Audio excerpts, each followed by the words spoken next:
Breaking news తెలంగాణలో కొత్తగా సమాచార శాఖ కమిషనర్లను నియమించింది ప్రభుత్వం. మొత్తం 4కి అవకాశం కల్పించింది. సీనియర్ జర్నలిస్ట్ పివి శ్రీనివాసరావు, మొహసీనా పర్వీన్, దేశాల భూపాల్, బోరెడ్డి అయోధ్యరెడ్డిని ప్రభుత్వం ఎంపిక చేసింది. ఈ మేరకు ఉత్తర్వులు జారీ చేసింది. వీరు 3 ఏళ్ల పాటు పదవిలో కొనసాగుతారు.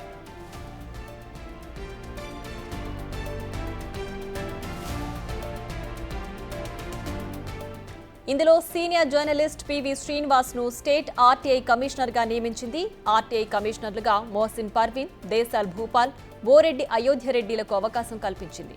అయితే ఇటీవల ఆర్టీఐ కమిషనర్లుగా హరిప్రసాద్, రాములు, వైష్ణవి, పిఎల్ఎన్ ప్రసాద్ల పేర్లను ప్రభుత్వం గవర్నర్కు ప్రతిపాదించింది. అయితే ఈ పేర్లకు గవర్నర్ ఆమోదం లభించలేదు. తాజాగా మరో 4 పేర్లను ప్రభుత్వం ప్రతిపాదించగా దానికి గవర్నర్ ఆమోద ముద్ర వేశారు.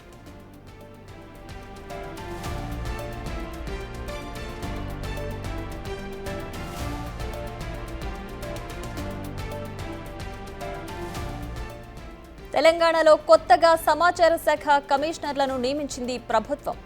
మొత్తం 4కి అవకాశం కల్పించింది. సీనియర్ జర్నలిస్ట్ పివి శ్రీనివాసరావు, మొహసీనా పర్వీన్, దేశాల్ భూపాల్, బోరెడ్డి అయోధ్యరెడ్డిని ప్రభుత్వం ఎంపిక చేసింది. ఈ మేరకు ఉత్తర్వులు జారీ చేసింది. వీరు 3 ఏళ్ల పాటు పదవిలో కొనసాగుతారు.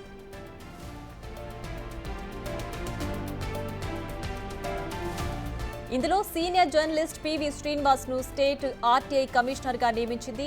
ఆర్టీఐ కమిషనర్లుగా మొహసిన్ పర్వీన్, దేశాల్ భూపాల్, బోరెడ్డి అయోధ్యరెడ్డిలకు అవకాశం కల్పించింది.